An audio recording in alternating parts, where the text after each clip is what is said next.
Bom, gente, o programa Gestão Aérea no ar, como sempre, levando conhecimento e informação de uma maneira simples e eficaz para que possamos, de alguma forma, contribuir com o crescimento profissional, corporativo, enfim, empreendedor de todos vocês. Vamos inovar mantendo aqui um quadro importantíssimo, que é um quadro de esclarecimento jurídico. Temos aqui o prazer, de ter conosco o Dr. Hamilton Malheiros, juiz do trabalho, que vai a partir de hoje, em alguns programas, estar trazendo aqui alguns esclarecimentos para que evitemos aí de problemas maiores com a justiça, né, doutor? É um prazer muito grande, Luciano, estar aqui. É um programa muito interessante, muito importante para a classe empresarial, principalmente para o pequeno, o médio empresário, porque a gente sabe que a Justiça do Trabalho ela pode trazer dores de cabeça para o pequeno e médio empresário se ele não estiver bem assistido em eventuais ações trabalhistas. Assim como a gente tem pequenas ações envolvendo valores, às vezes até pequenos, que comprometeria as finanças de uma pequena empresa, mas a gente também tem na Justiça do Trabalho ações de uma importância muito grande e que, se o empresário não der a devida importância, essas ações podem se transformar no futuro em uma grande dor de cabeça. Então, eu aconselho, para a gente iniciar essa conversa bastante importante, que o empresário sempre procure se atualizar, saber o que está acontecendo na área trabalhista, assim como também tem que se preocupar na área tributária, na área previdenciária, contábil, mas também tem que se preocupar, procurar saber se o seu advogado, se o seu contador está atualizado na legislação trabalhista, para evitar futuras demandas que podem trazer problemas para ele. Já são dicas importantes, né, doutor Hamilton? Agora, quais são as principais questões levadas à Justiça do Trabalho, por exemplo, que envolvem empresários? Luciano, a gente tem desde pequenas questões, é o caso de um simples aviso prévio que o empregador não concedeu, ou então o empregado acredita que não recebeu, que são questões de pouca monta, mas temos também questões de suma importância, como, por exemplo, o acidente de trabalho, que nenhum empresário, mesmo trabalhando na atividade, mesmo em serviços, não na área industrial, pode estar sujeito a um acidente, e esse acidente pode trazer consequências financeiras para o empresário. Então, temos também, além do acidente de trabalho, nós temos também hoje, é muito comum, ação de indenização por danos morais, por assédio moral e por outras questões envolvendo a dignidade e a personalidade do empregado. Então, o empregador deve tomar muito cuidado com essas questões envolvendo a gerência de pessoas. Qual delas pode causar maior preocupação para o empregador? Olha, Luciano, eu vejo hoje está tendo muito na Justiça do Trabalho, principalmente a partir de 2004, quando houve uma reforma na Constituição. Então, ações que ficavam na Justiça Comum passaram para a Justiça do Trabalho a partir de 2004. E uma dessas ações realmente é o acidente de trabalho. Para mim, é uma das causas que mais tem preocupado o empresário. Outra questão também é a questão da sucessão trabalhista. Eu acho uma questão extremamente preocupante. O pequeno empresário adquire um estabelecimento que estava lá fechado e ele não sabe, ou que estava até funcionando também, e ele fala: pronto, estou comprando, não tenho mais qualquer responsabilidade com o que aconteceu nesse estabelecimento, com os empregados que saíram e com seu passivo trabalhista. De repente, ele se vê numa situação extremamente difícil, porque não sabia que aquela empresa estava com um passivo trabalhista grande, ou deixou de pagar os direitos trabalhistas dos empregados, e ele vai ter que assumir. Então, isso é muito comum na Justiça do Trabalho. Aí eu aconselho todo empresário, vai adquirir um estabelecimento, procure saber, está fechado, procure saber quantos empregados havia naquele estabelecimento, procure saber se o empregador fez o acerto rescisório com aqueles empregados, porque, com certeza, se ele for permanecer no mesmo ramo, ele vai acabar tendo que assumir esse passivo trabalhista. É verdade, doutora Milton. Agora, gente, tem se falado muito sobre assédio moral. Aí eu pergunto à doutora Milton, o que vem a ser, na verdade, o assédio moral, né, no local de trabalho, enfim, e quais as consequências também? Bem, essa questão, a partir de 1990, com uma francesa que começou a escrever muito bem, Maria Irigoyen, sobre assédio moral, e de repente, de uns 3, 4 anos para cá, é muito comum na Justiça do Trabalho questões envolvendo assédio moral. O assédio moral, em síntese, é o seguinte: é o empregador deixar o empregado em situação constrangedora, é uma pressão desproporcional, é uma exigência desproporcional que chega a tal ponto que o empregado começa a ter problemas psicológicos por causa daquela situação. E há também, deve-se tomar muito cuidado o empregador com a gerência, com a chefia, para ver a forma de tratamento que está tendo com o subordinado. Então ele deve tomar muito cuidado, não deixe a direção da empresa apenas com o chefe, apenas com o gerente, apenas com o diretor. Procure saber como que está sendo esse tratamento com esse subordinado, se está sendo respeitoso, se está sendo digno, porque essa questão pode ser levada à Justiça do Trabalho. Então, de repente, o pequeno empresário, o médio, se ver condenado aí a pagar 5, 10, 20 mil de indenização por danos morais por causa de um tratamento inconveniente que o seu gerente tem com seus subordinados. E isso pode, inclusive, gerar outras causas, porque o empregado está lá, fala: olha, se o meu colega recebeu, ajuizou a ação, é porque eu também tenho direito. Então, isso pode ser um precedente difícil do empresário resolver na justiça. Então, o que a gente aconselha é o seguinte: procure saber se o ambiente de trabalho está o mais saudável possível. Metas, por exemplo, cobre metas dos empregados sem ameaçá-lo de perder o emprego, sem fazer outros tipos de ameaças que o empregado possa se sentir constrangido com essa situação. Então, são questões que antigamente não eram discutidas. A gente tem aquele empresário de antigamente, linha dura, né, que era muito comum e que não era discutido na justiça. Hoje não. O empregado está consciente disso, os advogados trabalhistas estão conscientes disso. Então, o empresário tem que tomar maior cuidado com esse ambiente interno dentro da empresa. Ok. Agora, para quem tem prestadora de serviços, uma pergunta importante, doutora Milton. Se por algum motivo um colaborador da empresa, prestadora de serviço, sofreu um acidente, o empresário ele é responsável? Olha, Luciano, não só no acidente, mas com relação a todos os direitos trabalhistas. Então, é muito comum a empresa utilizar a empresa terceirizada para faxina, para vigilância. Isso é muito comum. Aí o que acontece? Ela tem que fiscalizar se essa empresa prestadora de serviço está cumprindo com a legislação trabalhista. Porque se ela não estiver cumprindo, o empregado pode acionar não só essa empresa prestadora de serviços, como também a tomadora, que no caso é a empresa que contratou. Eu posso citar um exemplo: a gente tem diariamente essas questões na Justiça do Trabalho.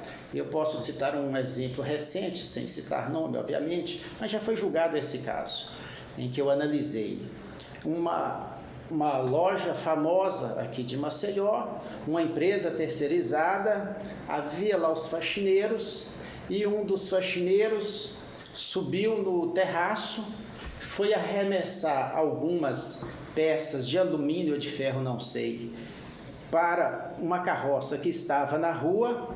E o que acontece? Uma dessas peças atingiu a linha de alta tensão e veio a falecer esse empregado. Quer dizer, não tomaram cuidado, não se preocuparam com que forma que esse empregado estava arremessando essas peças para a rua. O que acontece? Não só a empresa terceirizada que é uma empresa pequena, que não tem muita condição financeira, mas como a própria loja que contratou essa empresa terceirizada, foram condenadas. A legislação determina isso e eu condenei porque a legislação determina em um valor altíssimo, que inclusive, pelo que eu fiquei sabendo, parece que a empresa terceirizada até chegou a fechar por causa dessa ação trabalhista. Então, todo cuidado é pouco. Empresa terceirizada, contratou, você tem uma pequena empresa, uma média empresa, chamou, contratou, deve-se analisar, fiscalizar se essa empresa está cumprindo com as obrigações trabalhistas dos empregados, porque mais cedo ou mais tarde a empresa pode ser responsável por esses débitos. Correr o risco, né? Correr o risco. O empresário, ele pode ter, por exemplo, suas contas bloqueadas de banco, enfim, por alguma ação trabalhista, no caso, um exemplo que a gente deu agora há pouco, né? O Dr. Hamilton deu, mas ele pode ter sua conta bloqueada. Olha, Luciano, hoje a justiça brasileira, não só a justiça do trabalho, principalmente a justiça do trabalho, ela dispõe de uma tecnologia e convênios com o Banco Central, convênios com o Detran, Denatran, e também, e parece-me que proximamente a gente vai ter convênio, inclusive com cartório de imóveis. Então, hoje, se há uma execução trabalhista, a gente de imediato, a gente bloqueia a conta, consegue localizar onde que estiver as contas dos empresários. Então, a Justiça do Trabalho é muito ágil e dispõe de tecnologia para fazer esses bloqueios. A lei determina isso. Então, o que eu aconselho é o seguinte ao empresário: tente conciliar, tente. Então, hoje a palavra é concilie. Se tem uma demanda e há dúvida se está errado ou está certo, faça o máximo para conciliar, para evitar todas essas dificuldades que ele pode ter no futuro com o processo trabalhista. É verdade, tá vendo, gente? Ficar atento. Eu vou fazer uma pergunta que agora vai valer para as duas partes, tanto o empregador como o empregado. Quanto tempo um colaborador que saiu da empresa ele pode acionar aquela determinada empresa na justiça? Sim. Luciano, você está falando de um instituto que nós temos na justiça, no direito, que chama-se prescrição. Prescrição é a perda do direito de ação, ou seja, se o empregado saiu e ele ficou inerte, não ajuizou, não procurou os seus direitos trabalhistas, então ele vai perder esse direito, não pode mais ajuizar a ação, se esse período for decorrido. Então, no caso dos direitos trabalhistas, saiu da empresa, tem 2 anos para ajuizar a ação. Então, o empresário, ele só vai, que é o público, né, do seu programa, só vai ficar livre de uma demanda trabalhista após 2 anos que o empregado saiu. Agora, isso a gente chama de prescrição total, ou seja, depois de 2 anos, não pode mais requerer nada. Agora, antes desses 2 anos, espero que os assinantes compreendam, antes desses 2 anos, o empregado saiu, trabalhou 20 anos na empresa, saiu hoje. Então, ele deixou de receber, por exemplo, horas extras durante 20 anos. Ele pode amanhã, saiu hoje, e ajuizar a ação e pedir esses 20 anos? Não. Ele só pode pedir os últimos 5 anos. Então, qualquer direito trabalhista, ele só pode ser procurado na justiça se aconteceu a lesão há menos de 5 anos. E mesmo assim, quando o empregado saiu, ele tem que ajuizar a ação, daí no máximo 2 anos. Se ele ajuizou depois, o juiz vai falar, está prescrita a ação, não vou analisar o caso, perdeu o processo. Então, em síntese, de uma forma simples, é isso. Você tem 2 anos, o empregado tem 2 anos para ajuizar a ação, pedindo os últimos 5 anos que ele trabalhou na empresa. Essa é uma regra geral do direito trabalhista. E agora vai uma curiosidade minha também, e eu não sei se, acredito que de alguns dos nossos telespectadores. Eu, como empresário, o meu colaborador, um colaborador muito bem quisto, mas enfim, se desligou da empresa. Eu digo isso que eu já vi alguns exemplos e preferiram caminhar para esse lado, para evitar problemas no período de 2 anos. Não seria melhor que o acordo fosse já diretamente feito na justiça para evitar um futuro desconforto? Olha, Luciano, isso aí a gente chama de amarradinho, sabe? A justiça ela foi feita para a lide. Se não há lide, não se pode procurar a justiça. O advogado, inclusive, pode ser penalizado. A OAB, inclusive, o advogado estaria ferindo o Código de Ética se ele mandar o empregado diretamente na justiça. Então, isso aí é ilegal fazer acerto rescisório na justiça. O acerto rescisório deve ser feito no sindicato. E se tiver alguma controvérsia, aí sim o empregado procura seu advogado e vai na justiça. Eu não aconselho as partes a utilizar a justiça do trabalho para homologar o acerto rescisório, porque a instituição definida por lei é o sindicato. Eu digo porque alguns colaboradores, às vezes eles recebem, mas no futuro acaba agindo de má fé, por alguma necessidade de saúde, de algum parentesco dele mesmo, requerer aquele dinheiro, né, como forma de autoajuda mesmo. Acontece também, Luciano, eu vejo o seguinte, a fraude, inclusive o empregador pode responder processo criminal na Justiça Federal. Então, eu não aconselho a fazer isso em hipótese nenhuma, que fazem uma simulação de uma rescisão de contrato só para o empregado receber o seguro-desemprego. Aí fica 6 meses sem carteira assinada, mas o empregado trabalhando normalmente na empresa. Isso aí é crime, é uma simulação, e eu não aconselho empregador nenhum a fazer isso, porque ele pode responder um processo criminal. Eu sei que é comum, mas não faça isso. Para ajudar o empregado, não faça isso. Essa pergunta agora, a gente vai justamente para quem tem seu estabelecimento, e a maioria deles eu acredito que funcione hoje assim, se não a maioria, mas boa parte, por um controle realmente de produto ou de produção de trabalho, filmar seus colaboradores. É correto? Pode ser feito? Luciano, deve-se partir... Pode, né? Se deve ser feito, na verdade. Olha, o seguinte, o empregador, ele tem a gerência das suas atividades, o poder de comando de suas atividades. Ele pode filmar um ambiente interno da empresa. Agora, tem que tomar muito cuidado a partir do momento que ele passa a investir, a adentrar na intimidade do empregado. Eu já vi empregador que, preocupado com o desaparecimento e extravio de mercadorias pequenas, colocou câmeras no banheiro.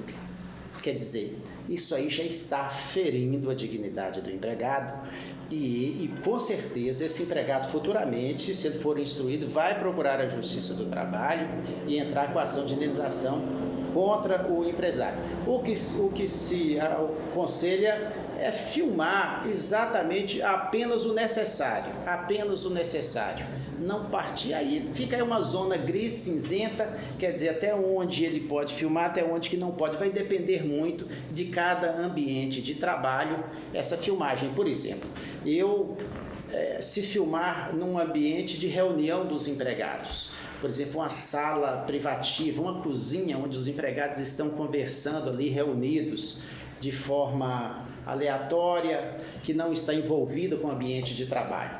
É meio arriscado se aquilo ali não está ferindo a intimidade dos empregados. Então é uma zona gris. Eu digo o seguinte, filme apenas aquilo estritamente necessário.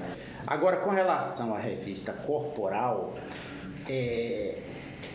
como regra, a revista abusiva, o que seria aquela revista corporal abusiva? É exatamente aquela que está fazendo a revista e começa, inclusive, a tocar nas partes íntimas do revistado. Tem muita discussão na Justiça do Trabalho, tem muita discussão. Até a simples revista corporal, há juízes que entendem que há condenação, que não pode ser feita. Há uma situação também, por exemplo, quem é empresário do ramo de farmácia. É uma situação extremamente complicada, porque você tem remédios pequenos, de preços altíssimos, e os chamados psicotrópicos. Os psicotrópicos, por exemplo, Luciano, há toda uma regulamentação, há todo um controle por parte do governo federal, do Ministério da Saúde, que o pequeno empresário, quem é do ramo de farmácia sabe disso, tem que tomar o máximo cuidado com esses remédios, porque são drogas pesadíssimas. Quer dizer, e aí eu pergunto, e a revista corporal dos empregados da farmácia que trabalham, que estão manuseando lá no depósito, na própria farmácia, esses remédios, inclusive os psicotrópicos? Pode ou não fazer a revista corporal? Eu já decidi e decido, sempre decidi, que nesta situação pode fazer a revista corporal completa, porque esses remédios, eles são controlados pelo Ministério da Saúde. Então, o empresário tem que justificar a quantidade de remédio para onde que foram aqueles remédios. Mas não é nesta questão da revista, os juízes estão muito divididos.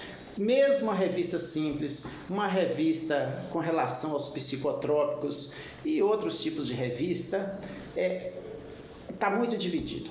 Há juiz que condena e juiz que não condena. Então você vê uma empresa que revista todo mundo, por exemplo, a empresa de supermercado, que revista todo empregado, que depois do expediente ele vai para uma determinada sala, as mulheres revistam mulheres e homens revistam homens. Além da filmagem.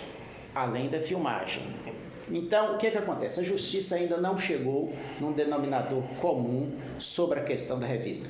O que eu aconselho, para evitar dor de cabeça para o pequeno, médio empresário, tentar evitar a revista corporal, até que tenha uma decisão do Tribunal Superior do Trabalho clara sobre essa matéria, falar o que pode e o que não pode. Nós ainda estamos sem parâmetros ainda, então é um risco. Você imagina um pequeno empresário lá, todo dia faz a revista, às vezes até de forma respeitosa, a revista corporal, e de repente ele é condenado numa ação trabalhista de um empregado a pagar uma indenização 5, 10 ou 15 mil, alguma coisa assim ou mais, e aí isso pode abrir um precedente na empresa. O preocupante dessas situações é exatamente o precedente, porque passou um boi, passa uma boiada. Então, pode ser condenado em uma ação e os outros podem achar que aquilo já é um direito líquido e certo, e no futuro esse empresário pode ter dor de cabeça. Então, é evitar, na minha opinião, por enquanto, as revistas corporais, porque há juízes que entendem que elas ferem a dignidade do empregado. Verdade. Entrando um pouquinho na questão salarial, é feito um acordo, então o colaborador começa a fazer parte da empresa, é correto, é justo, ou seja, é possível que depois o empresário ele possa mexer nesse salário para menor, diminuir o salário do colaborador? Luciano, como regra geral, apenas através do sindicato, com a concordância do sindicato, poderia haver esta redução em uma situação excepcional. Como regra, não. Inclusive, eu me lembro perfeitamente de um caso, antes de eu ser juiz, eu advogava lá em Minas Gerais, e eu lembro perfeito, para exemplificar como que a legislação trabalhista, na verdade, eu acho que ela deveria ser modificada nesse sentido, porque às vezes ela não dá uma saída boa para o empresário e para o empregado. Então, eu vou citar esse exemplo que eu analisei quando eu era advogado lá em Minas Gerais. Apareceram no meu escritório um dono de um sítio, proprietário de um sítio e um empregado. E eles me contaram a seguinte história: olha, quando o empresário, o dono do sítio, me contou, quando eu contratei o empregado, eu combinei, vou lhe pagar 2 salários mínimos. E aí o empregado concordou, maravilha, estava tudo correndo bem. Com o passar do tempo, o empregador viu que não tinha condição de pagar 2 salários mínimos, que só havia condição de pagar apenas 1 salário mínimo. E o empregado reconheceu essa situação, reconheceu, falou, não, realmente, na época que ele falou que ia me pagar os 2 salários mínimos, que me pagou, eu falei que ele não tinha condição. Então eu concordo, sim, eu concordo, pode diminuir meu salário para um salário mínimo. O que acontece? Não pode ser feito. O empresário não pode diminuir o salário do empregado. E nesta situação, não resta outra solução, mesmo prejudicando os 2 lados, não, a lei não dá outra alternativa a não ser rescindir o contrato de trabalho do empregado e contratar um outro empregado, que nem pode rescindir e daí a um mês contratar de novo o mesmo empregado ganhando um salário menor. A lei não permite isso. Então eu acho que nesse ponto, a legislação trabalhista deveria ser alterada para dar maior flexibilidade nessas situações extremas que você pode diminuir o salário sem depender da concordância e da burocracia e de outras coisas do sindicato. Então, a situação comum, esse exemplo que eu dei, é típico disso. Infelizmente, eu acredito que a legislação deveria ser mais flexível nesta questão da alteração salarial. Há determinados casos, por exemplo, de professores, em que é um exemplo, em que se permite a redução de salário, mas com a consequente redução da carga. Mas isso é porque a profissão deles, geralmente, já há naturalmente uma flexibilidade de carga de trabalho. Por isso que permite nessas situações específicas. Deixa eu fazer uma pergunta também importante aqui. Eu acredito que no decorrer do nosso diálogo nós entramos um pouco nela, mas vamos aprofundar um pouquinho. Doutora Milton, é importante conciliar na Justiça do Trabalho? É de suma importância, é de suma importância. O que a gente vê, eu sou, por natureza, extremamente conciliador. Então, eu tenho uma paixão pela conciliação.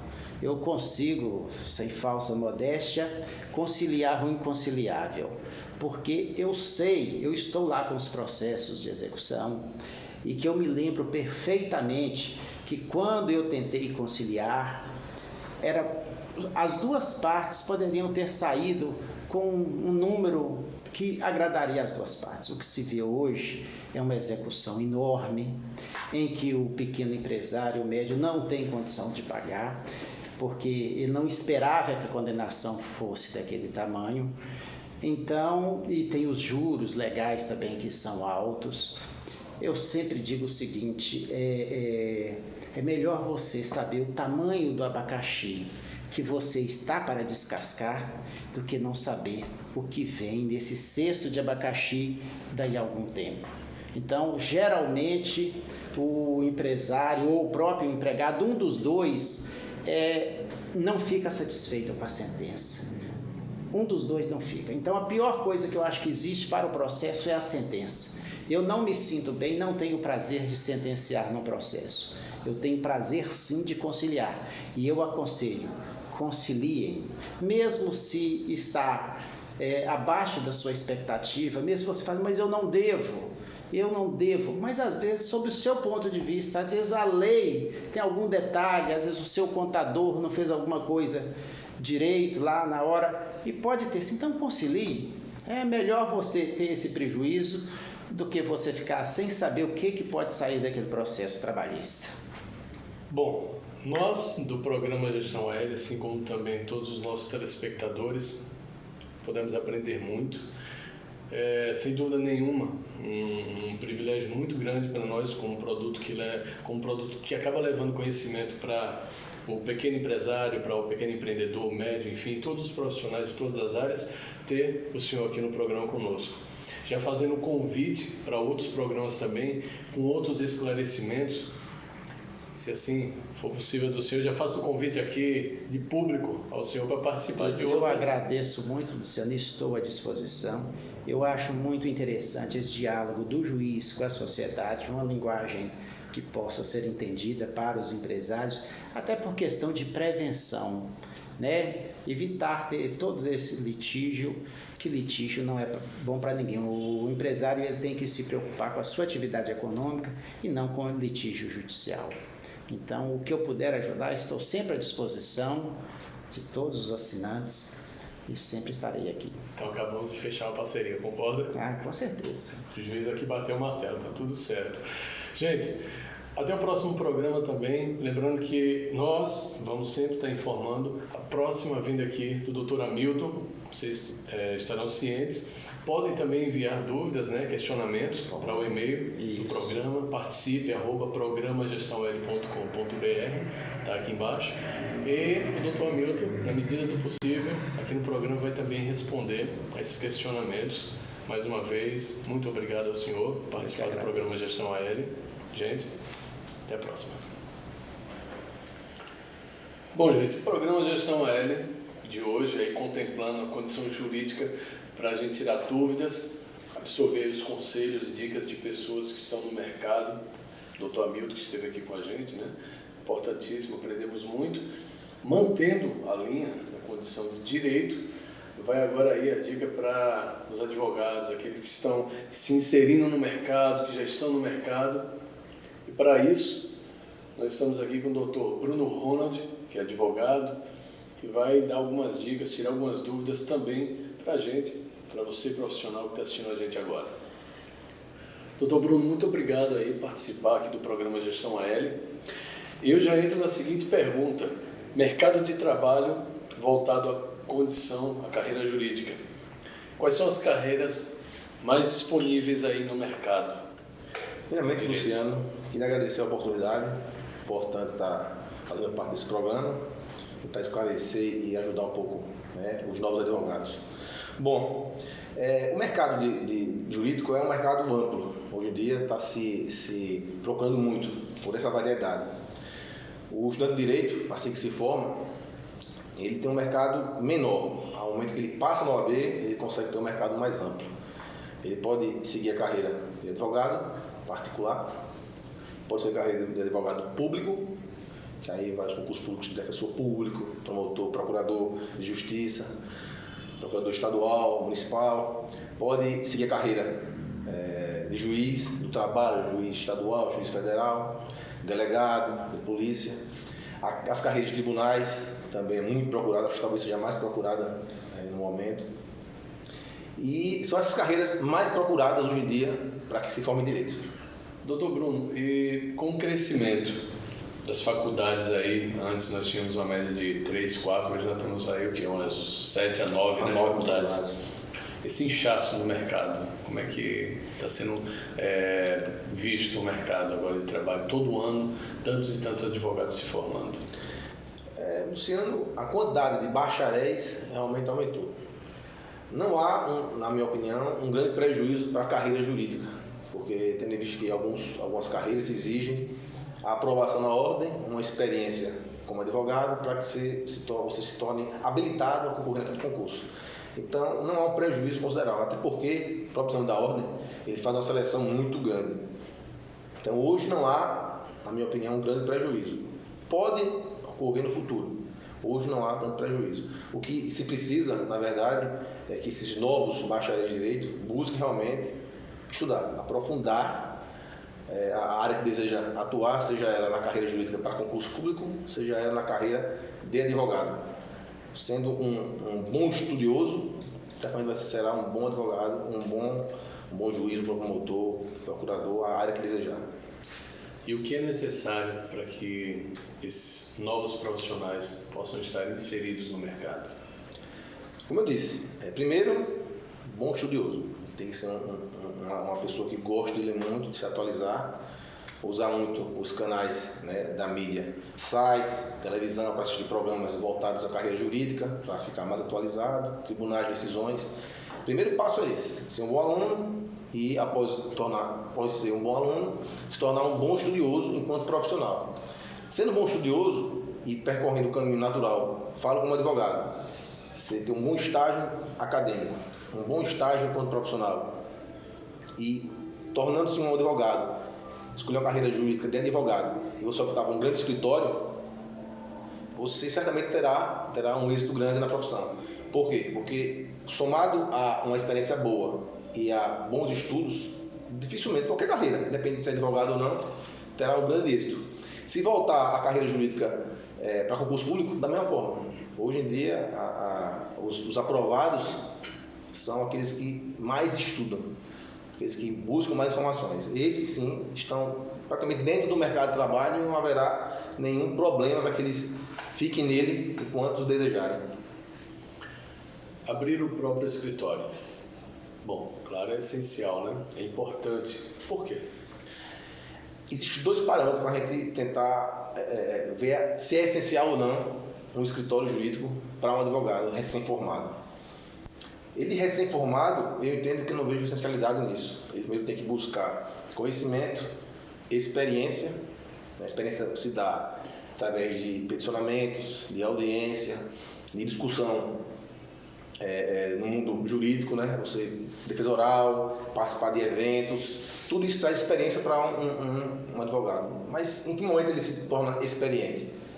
2, 3 anos o advogado se torna um advogado razoavelmente experiente para pensar em ter um escritório. Se ele passa essa fase e faz ela muito bem feita, a segunda fase torna-se essencial o escritório dele, porque ele já adquiriu aquela fase primária, que é a experiência, o conhecimento, a amizade, consegue transitar nos tribunais de forma mais tranquila e respeitada. Adquirindo isso, ele torna-se essencial ter o seu próprio escritório. Quais são as dicas aí, então, para os novos advogados que pretendem, na verdade, seguir a carreira? Os advogados hoje em dia, estudantes de direito hoje em dia, eles acham ou deduzem que como o mercado de trabalho, a carreira jurídica é grande, terminei o curso, eu estou bem. Não, você precisa ter um pouco mais de calma.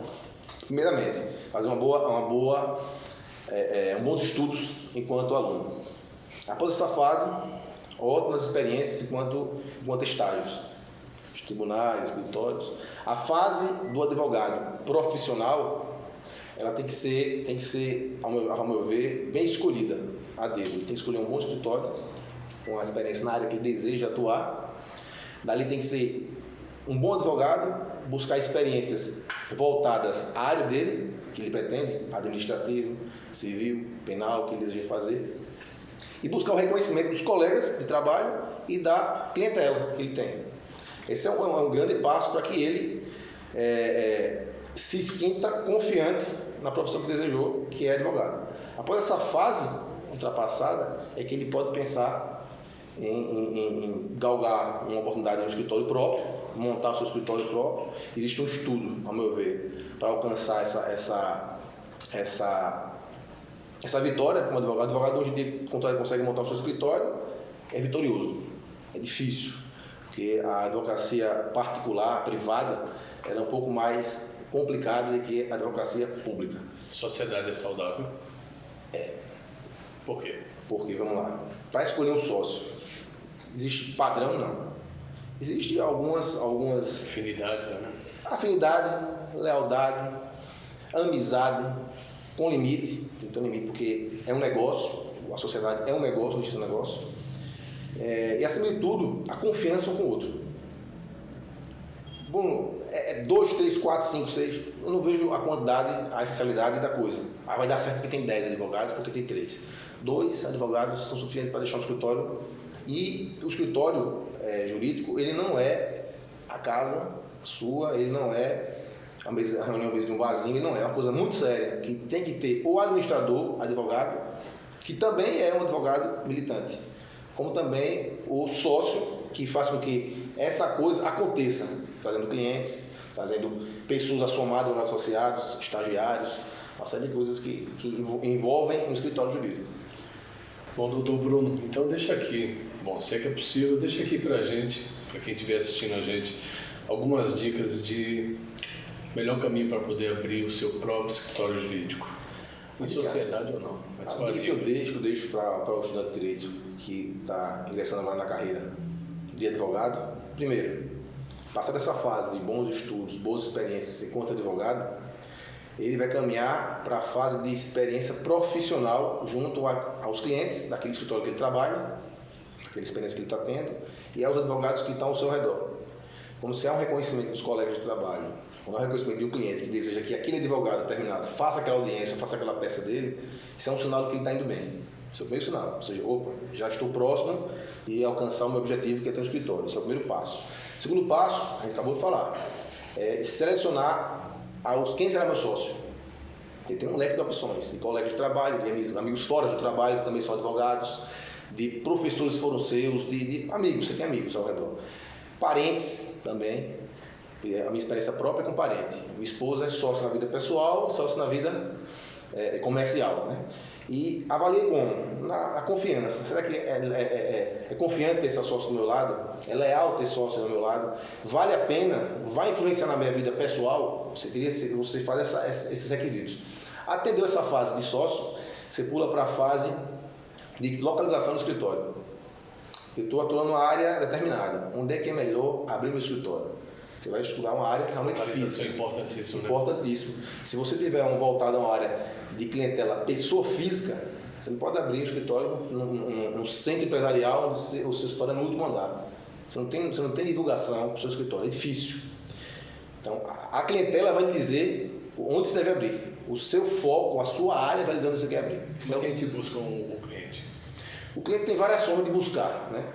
Quando é um cliente empresa, são reuniões, são resultados de trabalho que você mostra ao seu cliente empresarial, à empresa, à pessoa jurídica, os seus resultados enquanto naquela área. Resultados positivos. Quando é cliente pessoa física, existem duas formas. A OAB, ela meio que breca algumas publicidades do advogado. Ele não pode dar publicidade à sua carreira ou à sua empresa de uma forma mais comum, né? O outdoor, esse tipo de coisa não é autorizado. Então a gente tem que ter muita precaução quanto a isso. Pessoa física, além do boca a boca, que é importantíssimo, é essencial para a advocacia, o resultado do boca a boca, é importante você divulgar isso perante pessoas que você não conheça, mas que tenham alguém em comum, que você faça a divulgação do seu escritório, com resultados. Sempre resultados, o advogado vive de resultados. Se não tiver resultados positivos na área dele, certamente ele não vai conseguir alcançar o objetivo dele de trazer clientes. A fase para montar o escritório, a dica que eu deixo é bom estágio, bom trabalho, experiência própria, selecionar a sua sociedade, local onde vai abrir o escritório, como eu disse. Achou o local certo, aglomerou essas fases, você vai partir para a fase prática financeira. Além de abrir o local, onde é que eu vou abrir? É alugado? É próprio? Qual o custo para isso? Vou precisar de quê? De quantas salas? De 2 salas, de 3 salas? Secretária é importante? Ou o custo da secretária voltado à parte de direitos trabalhistas? Tem esse custo. Internet, tem uma série de coisas voltadas. Falo isso por experiência própria. Ouvi muitos clientes meus que tinham escritórios, ouvi muitos amigos meus, ouvi colegas de trabalho, e daí eu saí com a minha sócia discutindo como é que faria para que a coisa desse certo. Bruno, qual é o momento de abrir isso? Eu acredito que o ideal para o advogado recém-formado é esperar essa fase inicial passar. Após 3 anos, é o momento ideal que o advogado está pronto, está experiente, já levou algumas pancadas, como dizem na vida prática, no meio jurídico, conheceu uma vasta experiência de juízes, você viu o formato de juiz trabalhar e outros trabalharem, cartórios trabalhando, você começa a entender como é que funciona. Essa fase de 3 anos é a fase realmente que se decide. Fiquei e vou ficar. Nessa fase você já fez grandes amizades, grandes experiências, e daí decide abrir o escritório. Então, todas essas fases somadas, o advogado recém-formado já não é mais recém-formado, já passa a ter uma experiência considerável, ele está pronto, de fato, para abrir o seu escritório. Lembrando que não abra mão de profissionais voltados à área. Se você perguntar, você ouviu profissionais do Sebrae? Oficialmente eu não fui no Sebrae, mas eu vi em paralelo pessoas do Sebrae para me orientar em relação à carreira. A carreira jurídica é voltada ao escritório. Ouvi profissionais contábeis, para saber números, o custo. Colegas, né, também. Colegas, na prática, né, escritórios grandes, escritórios de médio porte, até decidir abrir o próprio escritório. Então, foi uma experiência de 3 anos e meio, mais ou menos, para decidir. Então, hoje em dia, eu aconselho a classe nova, os colegas novos, que bota um pouquinho o pé no freio, segura um pouquinho a ansiedade, vai trabalhar muito com outros escritórios, vai ter muita experiência, vai trocar ideia, sentir que a coisa está dando certo, que a sua área é essa, que o público seu é esse, aí você volta a estudar a possibilidade de abrir um escritório de forma mais segura, porque acontece muito hoje na prática, os advogados recém-formados, recém-aprovados na ordem, eles optam por abrir assim de imediato o seu escritório, não dura 2, 3 anos, o escritório fecha e acaba deixando a desejar aquele colega que era muito inteligente, muito esforçado, colocando até a vida dele profissional um pouco em jogo. E às vezes é um excelente profissional. A oportunidade, ela aparece pra gente e a gente às vezes não enxerga. E se a gente ultrapassa ou pula essa etapa, é pior, porque ela passa porque nós pulamos a etapa. E ele vai ter que voltar para começar de onde já devia ter feito. Há muito tempo. Então é interessante que ele bota o pezinho no freio, vai devagarinho, aprende essas etapas e por fim ele decida, quero o meu próprio negócio, ou eu quero me associar a algo que já existe, ou eu quero continuar como advogado associado, no escritório, trabalhando tranquilo. Ele tem que saber o momento dele. Ok? Muito obrigado. Vale aí o agradecimento também à nossa parceria aí com o escritório de advocacia Moreira e Dantas, advogados associados, que hoje se deu espaço para que a gente pudesse fazer essas duas grandes entrevistas aí extremamente esclarecedoras. Obrigado a vocês. Obrigado, doutor. Obrigado. E até a próxima, gente.